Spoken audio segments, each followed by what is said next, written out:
예레미야 13장 18절에서 27절 말씀 가지고 오늘 함께 은혜를 나눕니다. 이전 말씀에서 하나님께서 예레미야에게 썩은 허리띠를 통해서 유대교 지도자들이 썩어서 못 쓰겠다고 경고하셨습니다. 허리띠라는 것은 몸에 항상 붙어 있어야 되는 겁니다. 근데 그것을 갖다가 다른 곳에 놔뒀다가 바위 틈에 놔뒀다가 몇 개월이나 1년 뒤에 다시 갔다 보니까 못 쓰게 되었다는 겁니다. 이처럼 하나님을 떠난 이스라엘 지도자들이 못 쓰게 되어서 버렸다라는 뜻입니다. 또 포도주가 가득 든 항아리를 깨듯 심판하신다고 했습니다. 예레미야는 이러한 하나님의 말씀을 전하면서 눈물로 호소했습니다. 오늘 말씀은 그렇게 경고했음에도 불구하고 끝까지 듣지 않는 자들을 심판하시는 장면입니다. 유다의 왕과 왕의 어머니에게 그 권좌에서 내려오라고 하십니다. 유다의 성읍들이 포위되고 그 지도자들이 다 포로로 잡혀갔다는 겁니다. 이렇게 유다가 수치를 당한 것은 바로 음란하게 우상숭배를 했기 때문이라는 겁니다. 그러나 이렇게 완전히 멸망하게 하시려는 것은 완전히 멸망하게 하려는 것이 아닙니다. 모순되는 것 같죠? 하나님께서 이렇게 완전히 멸망시킨다고 했는데 하나님의 뜻은 멸망시키는 데 있지 않다는 겁니다. 그렇게 멸망하는 과정에서도 돌아오라는 것입니다. 이제라도 회개하고 돌아오기를 간절히 기다리는 것이 바로 오늘 말씀에 나타난 하나님의 사랑입니다. 이 말씀을 통해서 우리 자신을 비춰보면서 우리도 과연 하나님만 사랑하고 있는지 생각해보고 하나님만 사랑하는 삶을 살도록 합시다. 18절에서 19절은 포로로 잡혀가게 하는 하나님이 나옵니다. 18절에서는 왕과 왕후에게 전하라고 세 번역은 말했는데요. 열왕기하 24장 8절을 보면 왕은 여호야긴이고 왕후는 왕의 어머니라는 뜻입니다. 그 이름은 느후스다입니다. 열왕기하 24장 8절에서 17절에 따르면 여호야긴은 18살의 왕이 되었습니다. 그 아버지 여호야김이 죽었기 때문입니다. 그래서 느후스다는 어린 아들을 왕위에 앉혀놨기 때문에 뒤에서 섭정을 했습니다. 동서양을 막느라고 항상 왕이 어리면은 왕의 어머니들이 뒤에서 이렇게 간섭을 하고 정치를 했던 것입니다. 그래서 이 왕후라는 말은 왕의 부인이 아니라 왕의 어머니입니다. 강력한 권력을 가졌던 여인입니다. 하나님께서 예레미야에게 말씀하신 것은 왕과 왕의 어머니에게 낮은 자리로 내려오라는 것입니다. 그 이유는 그들의 머리에 아름다운 왕관이 머리로부터 내려왔기 때문입니다.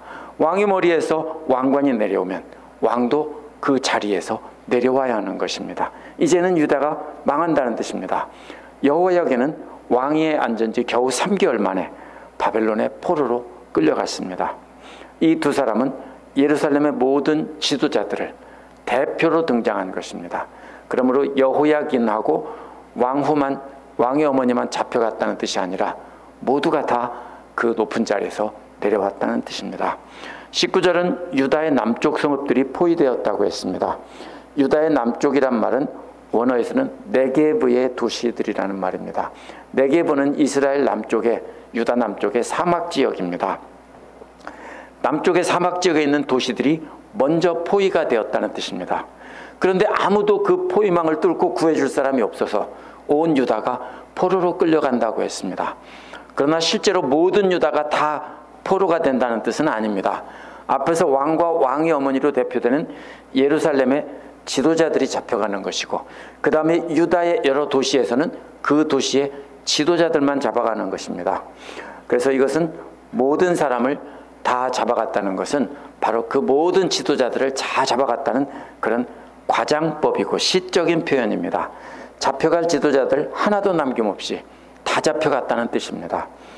그렇게도 여러 차례 경고했던 하나님의 심판이 드디어 시작된 것입니다.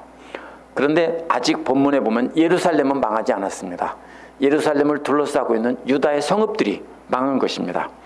이제 예루살렘까지 멸망하는 것은 시간 문제입니다. 하나님께서 참고 또 참으시며 경고만 하신 것을 두고 유다 사람들은 흉악한 예언을 한다며 예레미야를 욕했습니다. 그러나 이제 시작되었습니다. 하나님께서 예레미야를 통해서 하신 말씀이 그대로 남쪽 유다의 도시들부터 이루어졌다는 뜻입니다. 20절에서 27절을 보면 오래 참으시는 하나님이 나옵니다. 20절을 보면 눈을 들어 북녘에서 오는 적을 보라고 했습니다. 적들이 북쪽에서 쳐들어옵니다. 내가 돌보던 양떼, 내가 그처럼 자랑하던 내 백성이 지금 어디 있느냐라고 했습니다.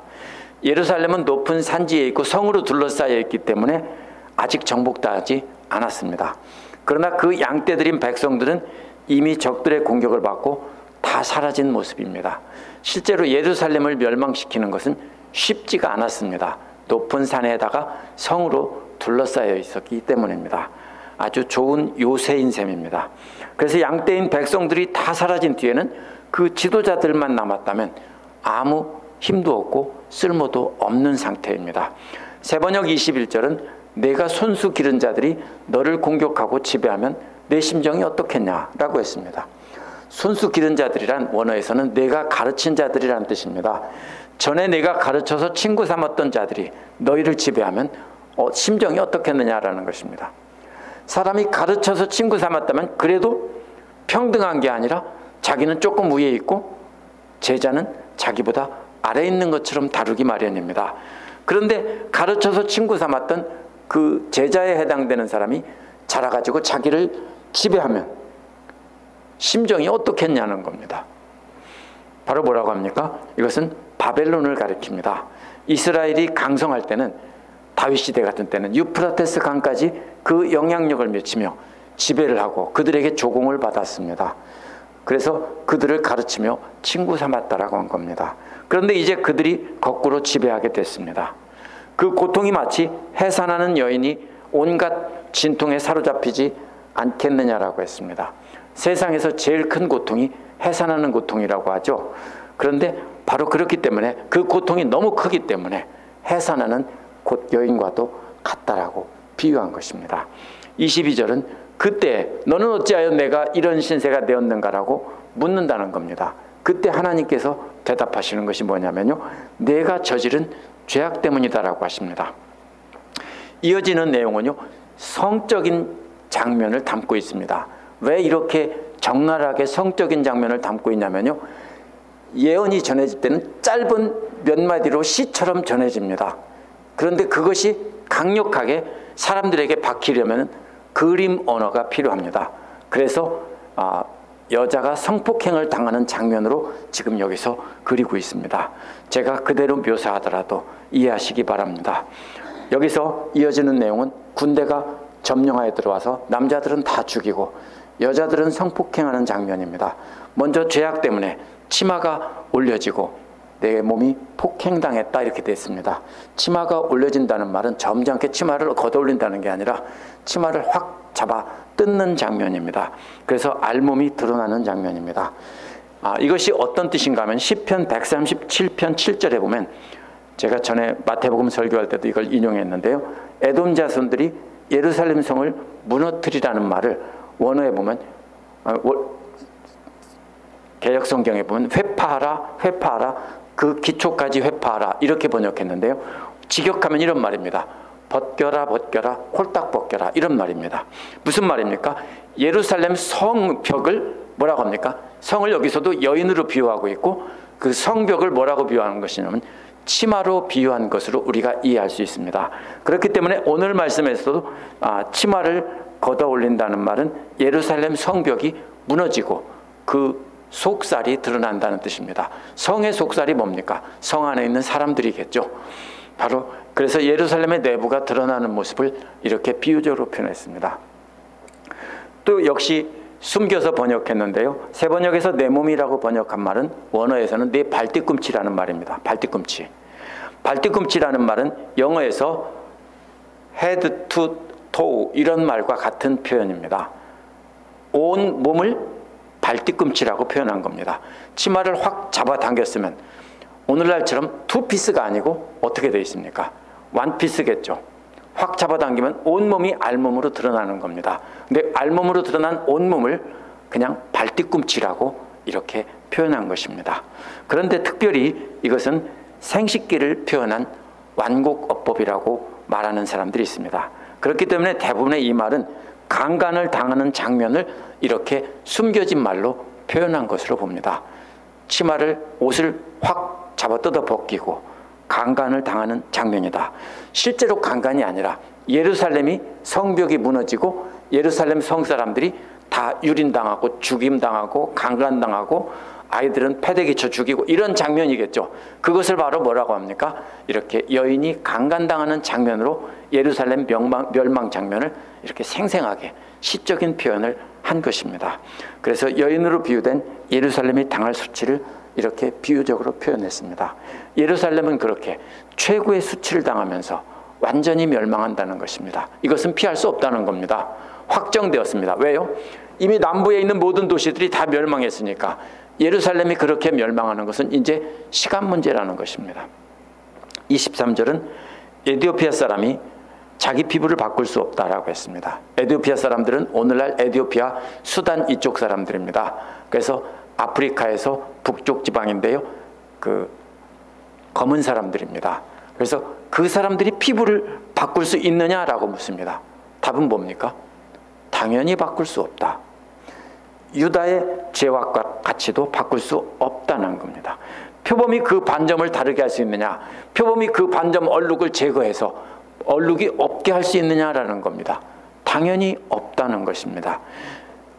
유다가 음란하게 우상 숭배한 것이 오랫동안 지속되어서 에디오피아 사람들의 피부와도 같고 표범의 반점과도 같다는 것입니다. 근데 이 표현을 잘 생각해 봐야 됩니다. 본래 우리가 나쁜 생활 습관이나 잘못된 악한 행동 같은 것은 유전되는 것이 아닙니다. 그렇죠? 그렇죠?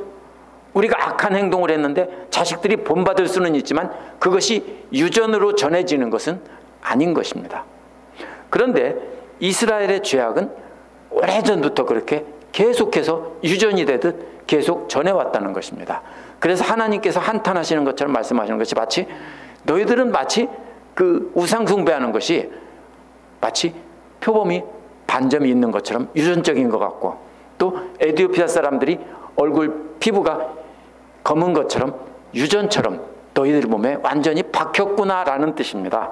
그래서 유다가 자신의 반란을 일으켜서 하나님과 밖에 반란을 일으키고 언약을 깨뜨린 상태가 영원히 지속되도록 고정시켰다라는 뜻입니다.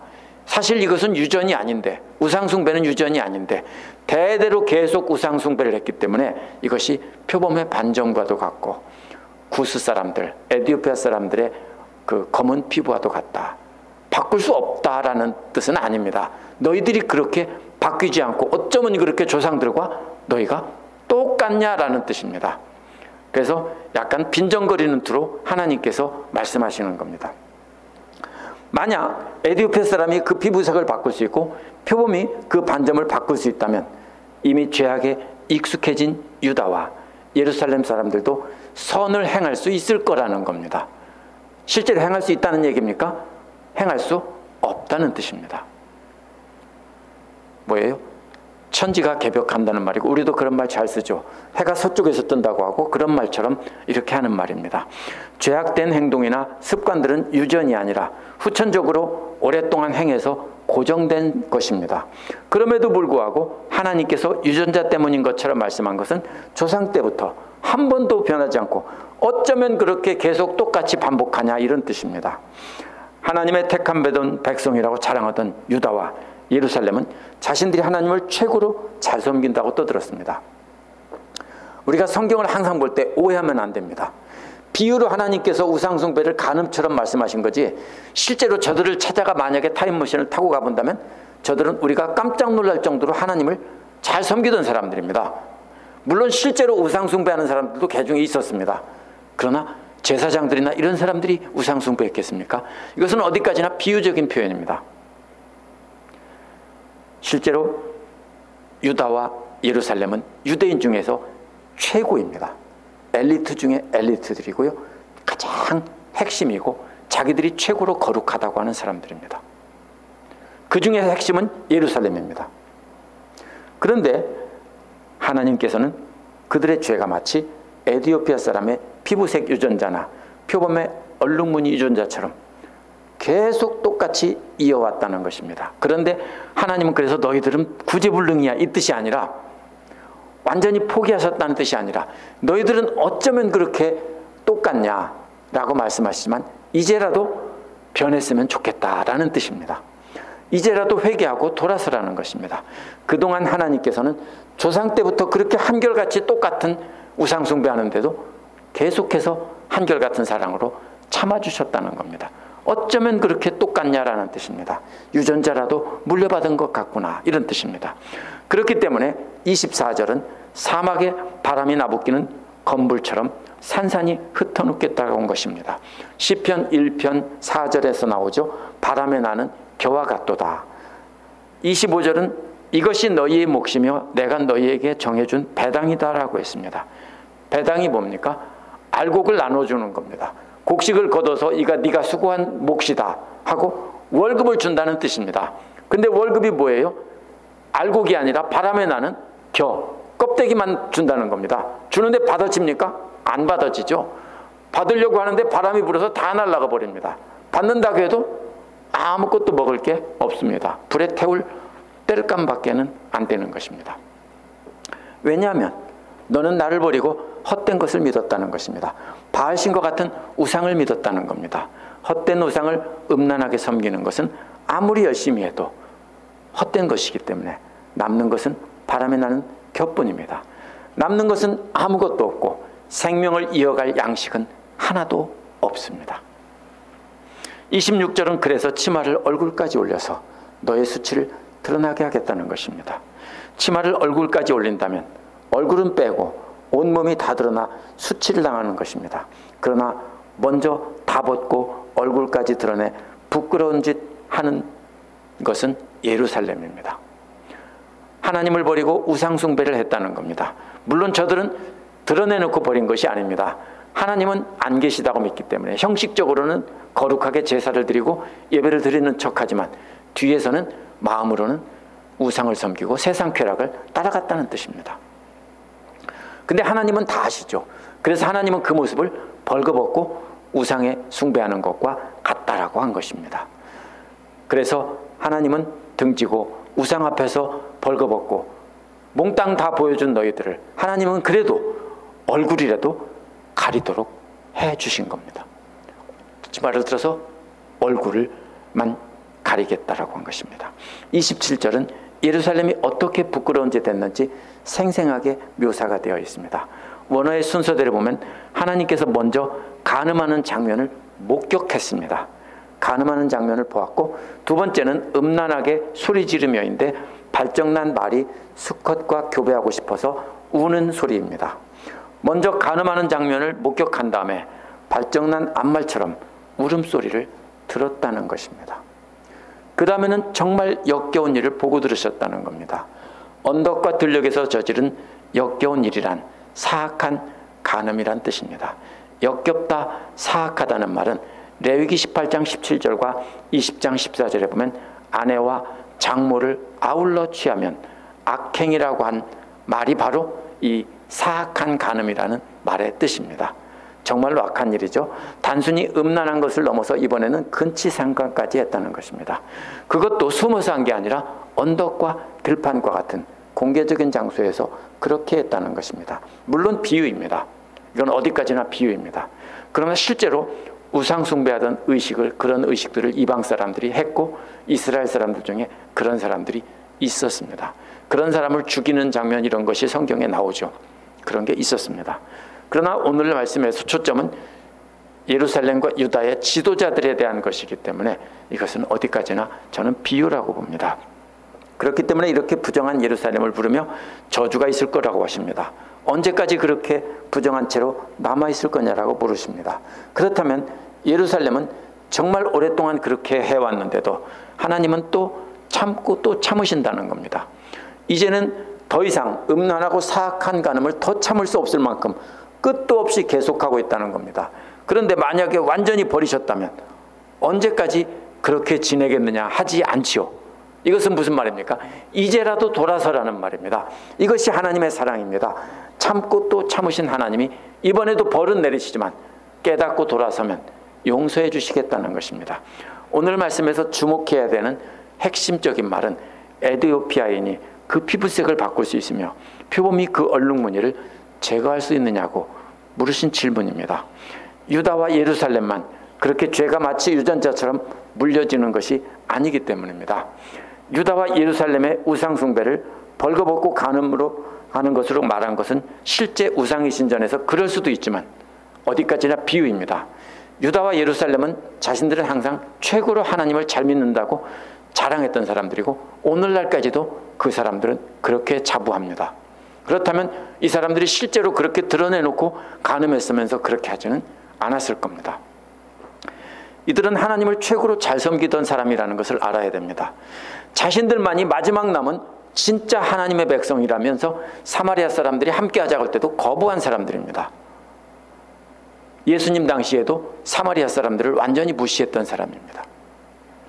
자신들만이 진짜 하나님의 백성이라고 생각하며 지금도 자부심이 대단한 사람들입니다. 제가 이 얘기를 왜 합니까? 실제로 저들은 누구보다 정결법을 열심히 지키고 절기를 지키며 하나님 말씀을 열심히 지킨다고 말하고 생각하고 행동했습니다. 그러나 저들의 문제가 무엇입니까? 사람들 보는 데서만 했고 자신들의 마음과 생각은 자신들의 욕심과 생각을 따라 살았다는 뜻입니다. 이것이 저들이 진짜로 범한 죄입니다. 하나님은 저들의 그런 마음을 다 아시기 때문에 저들의 거짓된 믿음을 간음하는 자에 비유해서 책망하신 것입니다.